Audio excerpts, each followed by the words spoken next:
Assalamualaikum warahmatullahi wabarakatuh. Alhamdulillah, alhamdulillah, alhamdulillahi rabbil alamin. Wabihi nasta'inu ala umuri dunya wa din. Wassalatu wassalamu ala ashrafil mursalin Sayyidina wa habibina wa maulana Muhammadin sallallahu alaihi wasallam wa ala alihi wa sahbihi wa man tabi'ahum bi ihsanin ila yaumiddin. Teman-teman dan saudara-saudaraku yang dirahmati Allah Subhanahu wa taala, marilah kita tingkatkan ketakwaan kita kepada Allah Subhanahu wa taala yang telah memberikan kita berbagai macam kenikmatan, berbagai macam anugerah yang apabila kita hitung satu persatu mulai sejak kita dilahirkan sampai detik ini, sampai tahun ini pun tidak akan pernah kita bisa menghitung nikmat dan juga anugerah yang Allah berikan kepada kita. Dan ini juga sudah ditegaskan oleh Allah Subhanahu wa taala dalam surat Al-Baqarah, innallaha ladu fadlin 'alan nas walakinna aktsaran nasi la yashkurun. Sesungguhnya karunia Allah terhadap manusia itu ada, tetapi sedikit sekali dari manusia itu yang mampu bersyukur atau mungkin pandai bersyukur, dan juga sangat sedikit manusia yang memang bisa bersyukur. Dan juga di dalam ayat yang lain Allah menyebutkan wa qalilun min ibadiyasy syakur, dan sangat sedikit di antara hamba-hamba Allah Subhanahu wa taala, dan itu mungkin termasuk kita yang memang bisa bersyukur atau bisa dan juga pandai dalam mensyukuri nikmat Allah Subhanahu wa taala.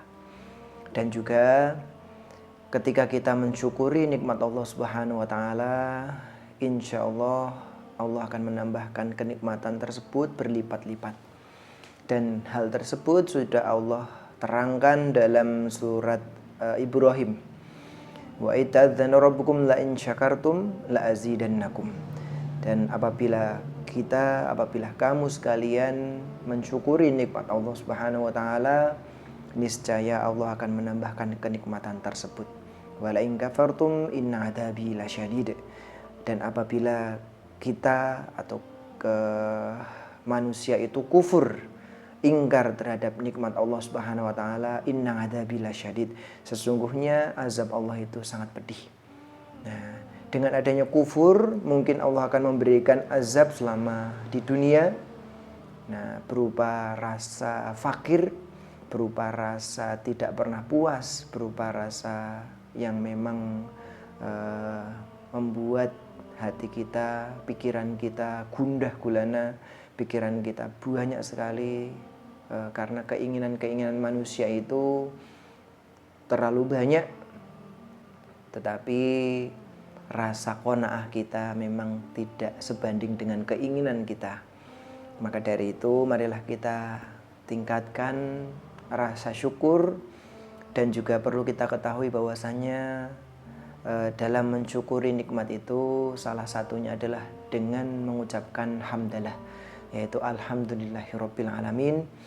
Dan memang dalam mensyukuri nikmat itu harus dilakukan setiap harinya.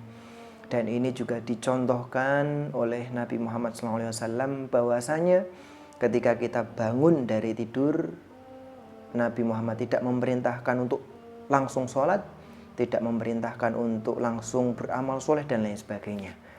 Nah, dan juga ketika kita bangun tidur, jangan sampai kita mencari HP terlebih dahulu, jangan sampai kita mencari kacamata dan lain sebagainya. Tetapi anjuran dari Nabi Muhammad SAW adalah dengan mengucapkan doa ketika bangun tidur, yaitu apa? Alhamdulillahilladzi ahyana ba'dama amatana wa ilaihi nusyur. Nah, diharapkan dengan kita membaca doa tersebut, umur kita akan dipanjangkan oleh Allah Subhanahu wa taala. Karena apa? Dengan doa tersebut, maka secara tidak langsung kita sudah mensyukuri nikmat Allah Subhanahu wa taala, yaitu diberikan kehidupan oleh Allah Subhanahu wa taala. Karena apa? Karena pada hakikatnya ketika kita tidur itu kita mati. kita mati dan meninggal dunia. Nah, tetapi Allah masih membalikan ruh kita sehingga kita masih bisa berjumpa pagi harinya, masih bisa berjumpa dengan kehidupan yang baru, yaitu kehidupan pada hari di mana kita bangun tidur tersebut. Nah, maka jangan sampai lupa teman-teman dan juga saudara semuanya untuk senantiasa menjaga doa ketika bangun tidur. Nah, tetapi kita hidup di zaman modern, kita justru disibukkan dengan HP, dengan gadget.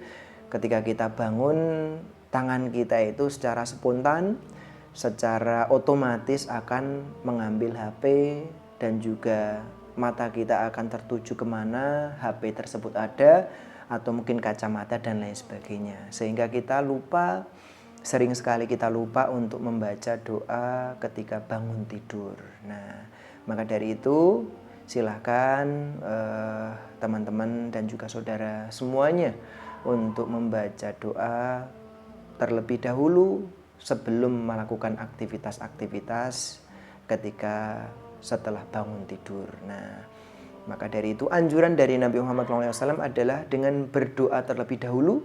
Nabi Muhammad SAW tidak memerintahkan kita langsung mengambil air wudhu, langsung untuk sholat, tahajud, dan lain sebagainya. Tetapi terlebih dahulu mengucapkan doa, yaitu Alhamdulillahilladzi ahyana ba'dama amatana wa ilaihin nusyur.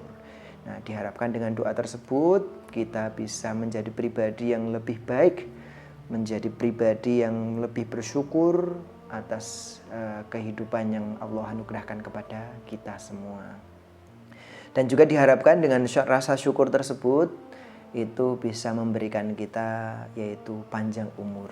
Nah, dan juga kita harus meningkatkan keimanan kita setiap harinya, karena memang iman itu tidak ada yang tetap.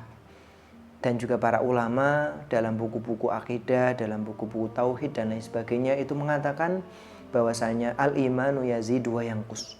Iman itu bersifat dinamis. Iman itu dinamis, tidak ada yang tetap, tidak ada yang statis. Karena iman itu sejatinya adalah naik dan turun, bertambah dan juga bisa berkurang. Nah, yazidu bi ta'ah, iman itu bisa bertambah dengan ketaatan-ketaatan, dengan amal soleh, dengan ibadah yang kita lakukan. Wa yanqusu bil ma'siyah. Dan iman itu bisa juga berkurang karena apa? Karena kemaksiatan yang kita lakukan. Nah, maka semakin banyak amal ibadah, maka semakin banyak amal soleh yang kita lakukan, iman kita akan naik, iman kita akan bertambah. Tetapi semakin banyak kemaksiatan, semakin banyak dosa-dosa yang kita lakukan, maka iman kita akan mengalami degradasi, maka akan mengalami berkurang. Nah, maka dari itu jangan sampai iman kita itu terperosok jauh ke dalam jurang, tetapi kita harus tingkatkan setiap harinya keimanan dan juga harus ditajdid, diperbaharui lagi, diperbaharui setiap harinya.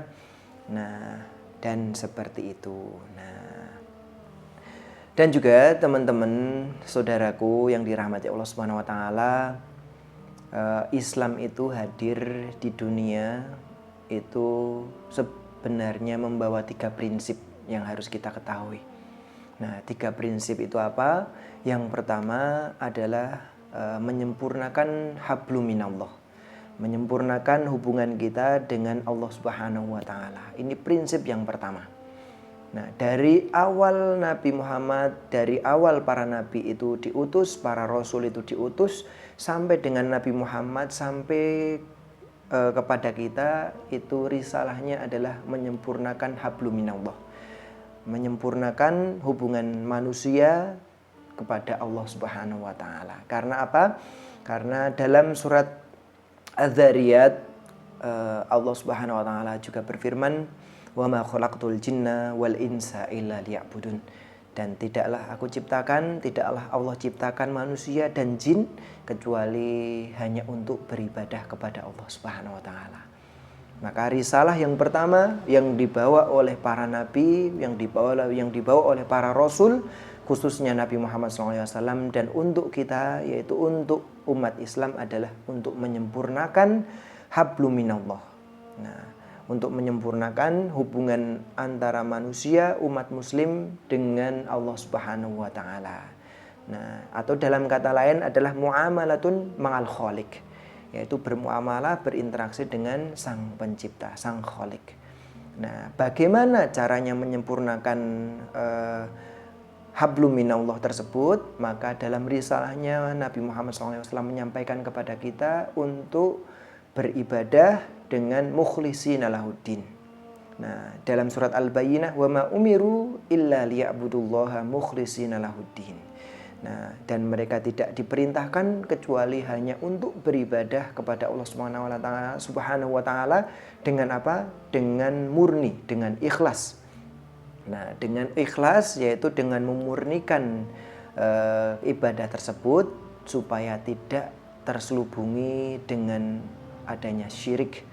Nah, dan juga dalam menyempurnakan hablum minallah dan juga hubungan kita sebagai manusia kepada Allah Subhanahu wa taala adalah dengan meniadakan, dengan menegasikan syirik, supaya tidak ada kesyirikan yang muncul di antara manusia.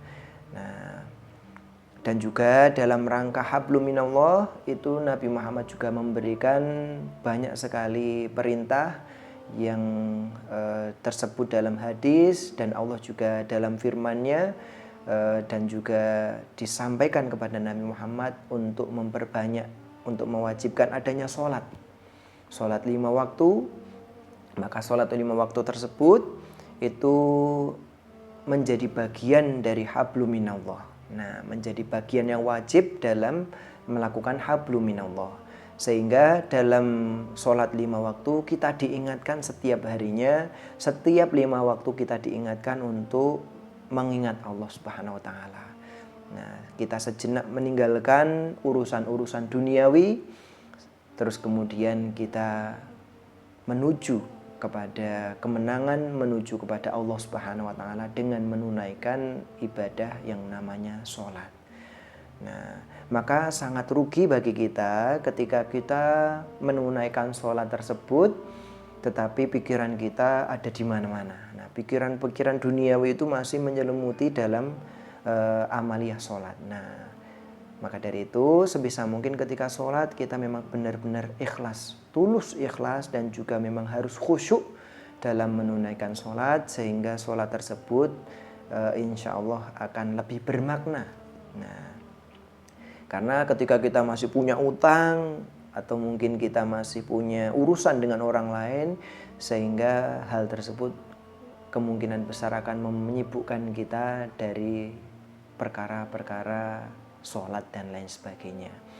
Kemudian dalam menyempurnakan hablum minallah juga Nabi Muhammad dan Allah memerintahkan kepada umat manusia untuk mengerjakan yang namanya puasa Ramadan. Nah, puasa Ramadan dan juga puasa-puasa yang lain itu Allah perintahkan kepada kita semua. Kemudian selain puasa dan juga selain sholat, Allah juga memerintahkan kepada kita untuk berzakat. Dan juga dimensi zakat di sini tidak hanya terkait hablum minallah, tetapi hablum minannasnya juga ada. Nah, dan juga ibadah haji kita diperintahkan dan seterusnya, lain sebagainya. Karena banyak sekali dimensi-dimensi yang termuat dalam hablum minallah, maka dari itu kita harus sempurnakan hablum minallah. Nah, kita harus sempurnakan hubungan kita dengan Allah Subhanahu wa taala dengan apa? Dengan melakukan ibadah-ibadah dan juga perintah-perintah dan menjauhi segala larangan dari Allah Subhanahu wa taala. Kemudian prinsip yang kedua yang menjadi prinsip Islam itu hadir di tengah-tengah kita, hadir di tengah-tengah manusia adalah untuk menyempurnakan hablum minannas. Nah, atau dalam kata lain adalah muamalatun ma'annas, yaitu hubungan antara sesama manusia. Itu diperintahkan dan juga diwajibkan oleh Allah Subhanahu wa taala kepada kita manusia. Nah, karena banyak sekali hadis-hadis yang disinggung oleh Nabi Muhammad SAW dan juga oleh Allah Subhanahu Wa Taala dalam Quran dan juga dalam banyak sekali hadis yang menyebutkan bahwasanya tidak selamat orang yang hablum minallahnya baik tetapi hablum minannasnya jelek. Nah, dan juga dalam hadis disebutkan la yadkhulul jannata qati'ur rahim. Tidak masuk surga, tidak akan masuk surga orang yang memutus tali silaturahim. Nah, ini menandakan bahwasanya apa? Hablum minannas itu juga penting sekali, tidak hanya hablum minallah. Nah, dan dalam satu hadis Nabi Muhammad SAW juga mengilustrasikan bahwasanya akan sangat sia-sia ibadah yang kita lakukan, hablum minallah kita lakukan dengan menjalankan puasa, sholat dan lain sebagainya, tetapi hablum minannas kita jelek. Nah, hablum minannas kita itu buruk terhadap sesama manusia atau antar manusia. Dan ini disebutkan dalam hadis sahih yang diriwayatkan oleh Muslim. Nah, bahwasanya suatu ketika Nabi Muhammad SAW itu berbicara di depan para sahabatnya, bahwasanya beliau pernah bertanya kepada para sahabat, atadruna mal muflis? Tahukah kalian wahai sahabat, siapakah orang yang bangkrut? Nah, para sahabat ketika ditanya bangkrut, ketika itu secara spontan para sahabat menjawab, al-muflisu mina man la dirhamalana wala mata. Nah, orang yang bangkrut di antara kita yaitu orang yang tidak punya harta. Orang yang tidak punya harta, tidak punya uang. Itu adalah orang yang bangkrut. Itu jawaban dari para sahabat secara spontan. Dan mungkin ketika kita ditanya terkait masalah bangkrut, mungkin kita juga akan spontan menjawab seperti apa yang para sahabat tersebut jawab. Nah, ketika bangkrut pasti berhubungan dengan uang, berhubungan dengan materi. Tetapi Nabi Muhammad SAW itu mengarahkan dengan jawaban yang lebih baik lagi, bahwasanya apa? Nabi Muhammad menjawab, meluruskan jawaban dari para sahabat tersebut. Nah, bahwasanya beliau Shallallahu Alaihi Wasallam menjawab, innal muflisa min ummati, sesungguhnya orang yang bangkrut dari umat Nabi Muhammad SAW adalah man ya'ti yaumal qiyamati bi sholatin wa siyamin wa zakah.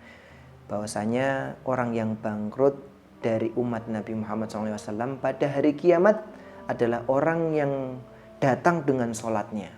Man ya'ti yaumal qiyamati bi sholatin wa siyamin wa zakah.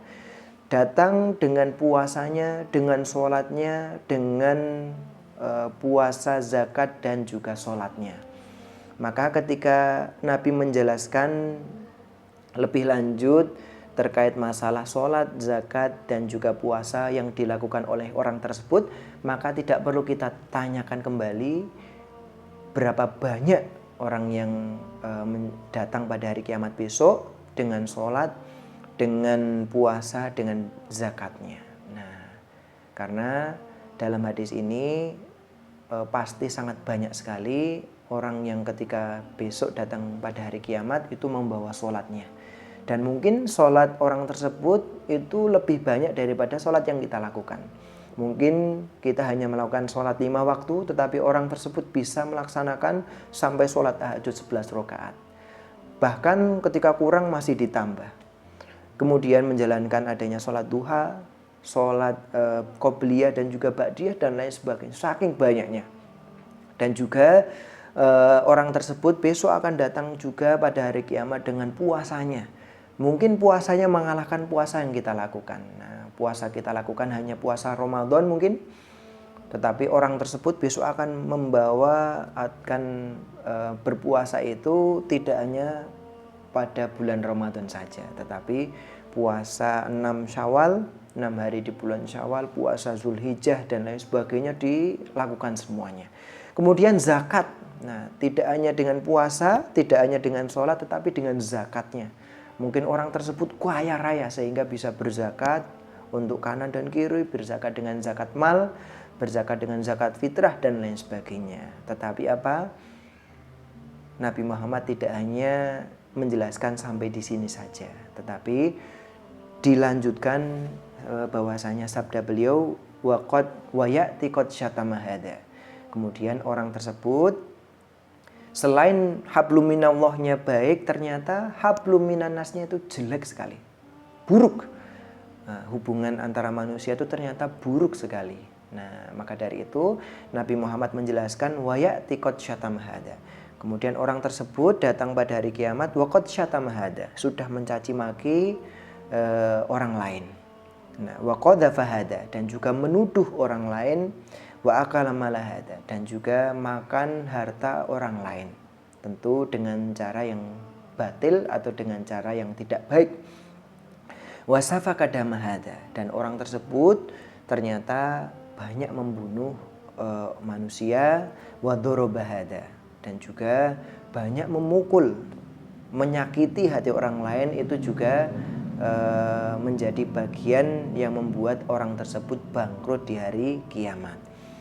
Kemudian Nabi Muhammad melanjutkan fayu'ta hada min hasanatihi wa hada min hasanatihi.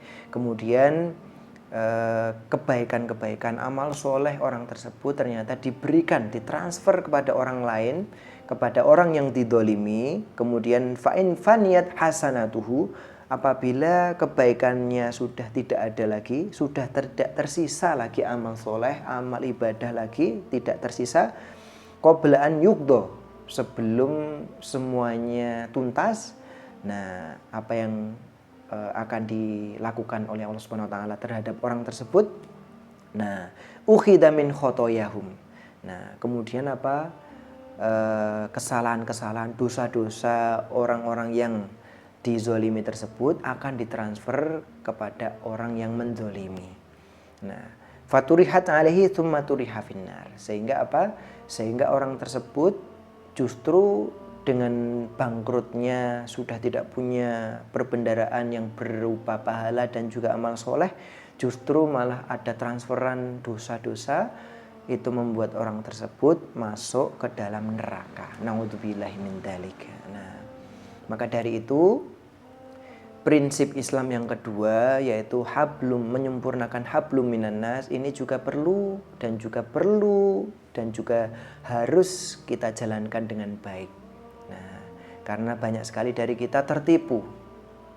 Nah, tertipu dan fokus hanya dalam hablum minallah saja. Kita hanya fokus untuk beribadah, kita hanya fokus untuk sholat, untuk melaksanakan zakat, untuk melaksanakan puasa, haji dan lain sebagainya. Tetapi kita lupa untuk menjalin, untuk berinteraksi dengan baik, berakhlakul karimah, nah, kepada sesama manusia. Nah, dan juga yang terakhir, prinsip Islam yang terakhir adalah menyempurnakan antara hablum minallah dan juga hablum minannas. Jangan sampai hablum minallah kita bagus tetapi hablum minannas kita jelek sekali. Dan juga jangan sampai hablum minallah kita jelek, sholat tidak pernah, bolong-bolong dan lain sebagainya, zakat juga ogah-ogahan, tetapi hablum minannas kita bagus banget. Nah, ketika ada tamu datang, kita sambut dengan baik dan juga dengan penuh menu dan lain sebagainya. Nah, maka dari itu jangan sampai hablum minannas kita bagus tetapi hablum minallah kita jelek. Apalagi sebaliknya, hablum minallah kita jelek, hablum minannas kita baik. Maka dari itu risalah Islam itu datang untuk menyempurnakan antara hablum minallah dan juga hablum minannas. Maka dari itu teman-teman yang dirahmati Allah Subhanahu wa taala, kita harus merubah. Nah, kita harus kita harus introspeksi, kita harus berbenah, dan juga kita harus memperbaiki frame dan juga pikiran kita yang menganggap bahwasanya orang soleh itu hanya orang yang melakukan ibadah saja, rajin ke masjid, shop pertama, zikir, baca Al-Quran dan lain sebagainya. Tetapi yang dinamakan orang yang soleh itu tidak hanya sebatas orang yang ibadahnya baik. Nah, tetapi orang yang soleh yang sebenarnya adalah orang yang ibadahnya baik, hablum minallahnya bagus sekali, dan juga hablum minannasnya juga bagus sekali. Nah, maka dari itu hal tersebut juga sudah dicontohkan oleh Nabi Muhammad SAW. Bagaimana tidak, bahwasanya beliau hubungan hablum minallahnya itu bagus sekali. Bagaimana tidak, karena sampai kakinya bengkak dalam menjalankan sholat, kakinya bengkak, dan juga sampai meneteskan air mata ketika bermunajat kepada Allah Subhanahu wa taala. Ketika zakat juga beliau adalah yang terdepan, dan juga ketika puasa beliau banyak sekali berpuasa. Haji dan lain sebagainya terkait hablum minallah beliau bagus sekali. Tidak ada yang bisa menandingi dan juga menyamai ibadah yang dilakukan oleh Nabi Muhammad SAW kepada Allah Subhanahu wa taala. Tidak ada yang bisa menandingi ibadah beliau. Dan juga beliau juga menyontohkan bahwasanya tidak hanya hablum minallah bagus, tetapi hablum minannasnya juga beliau Masya Allah sekali. Ketika beliau disakiti, tidak pernah membalas untuk menyakiti orang lain. Dan juga beliau pernah bersabda, wa atbi'i sayyi'atal hasanata tamhuha. Nah, ketika ada yang menyakiti kita, beliau menyarankan untuk membalas dengan kebaikan. Nah, maka dari itu risalah Islam itu datang kepada kita semua untuk membawa 3 prinsip fundamental, 3 prinsip pokok, yaitu dengan hablum minallah, menjalankan hubungan kepada Allah Subhanahu wa taala dengan baik. Yang kedua adalah hablum minannas, menyempurnakan hablum minannas, yaitu berinteraksi kepada orang lain, berinteraksi kepada antar sesama manusia, mulai yang terdekat yaitu keluarga kita, orang tua kita harus berbuat baik. Nah, dan juga untuk saudara, tetangga-tetangga dan manusia pada umumnya. Dan yang terakhir, prinsip yang ketiga adalah menyempurnakan dari 2 prinsip tadi sehingga terciptalah orang yang benar-benar soleh, orang-orang yang benar-benar soleh. Maka dari itu untuk penutup juga bahwasanya Allah berfirman dalam surat An-Nisa ayat 36, dan ini mengindikasikan bahwasanya prinsip Islam itu adalah untuk memperbaiki hablum minallah, kemudian hablum minannas, dan juga menyempurnakan sehingga menjadi bagian yang satu, menjadi bagian yang integral. Nah, dalam surat An-Nisa ayat 36 Allah berfirman, wa'budullaha wa la tusyriku bihi syai'a. Nah, dan sembahlah Allah, beribadahlah kepada Allah, dan jangan sekali-kali menyekutukan Allah dengan sesembahan yang lain. Wabil walidaini ihsana wabidil qurba wal yatama wal masakini wal jari dil qurba wal jaril junubi was sahibi bil jambi wa ibnis sabil wa ma malakat aymanukum innallaha la yuhibbu man kana mukhtalan fakhura. Dan ini bisa dibaca oleh teman-teman semuanya dalam surat An-Nisa ayat 36. Nah, dan masih banyak sekali ayat-ayat, masih banyak sekali hadis-hadis yang menjelaskan terkait prinsip Islam secara umum tersebut, dan memang kita bisa rangkum dalam surat An-Nisa ayat 36. Dan cukup sekian apa yang bisa kami sampaikan. Semoga kita bisa memperbaiki hablum minallah, kita bisa bersungguh-sungguh dalam beribadah kepada Allah Subhanahu wa taala, dan juga kita bisa memperbaiki hubungan kita atau hablum minannas, hubungan kita terhadap sesama manusia, khususnya terhadap keluarga kita, dimulai dari keluarga kita dan juga orang tua, kemudian saudara-saudara, tetangga, dan juga manusia pada umumnya. Nah, jangan sampai prioritas kita justru memprioritaskan orang lain, tetapi keluarga kita malah terbengkalai. Kita mendidik orang lain, ternyata keluarga kita ternyata belum terdidik secara baik dan juga secara maksimal. Maka kita mulai dari yang terdekat, al-aqrab fal aqrab. Dalam satu kaidah fikih, al-aqrab fal aqrab. Yang harus didahulukan adalah yang terdekat, kemudian disusul sampai yang terjauh. Nah, maka kita harus memperbaiki, kita harus berdoa, kita harus berjuang bersungguh-sungguh, dan juga kita harus menjadi pribadi yang memang benar-benar soleh. Nah, seperti yang kita jelaskan bahwanya soleh itu tidak hanya terkait masalah ibadah, tetapi soleh di sini juga interaksi kepada orang lain itu juga harus baik. Karena percuma kita beribadah baik tetapi interaksi kepada orang lain itu buruk. Maka ketika ada orang seperti itu, maka tidak bisa kita sematkan predikat soleh kepada orang tersebut. Yang namanya soleh adalah hablum minallah, hablum minannasnya baik. Nah, sekian, wassalamualaikum warahmatullahi wabarakatuh.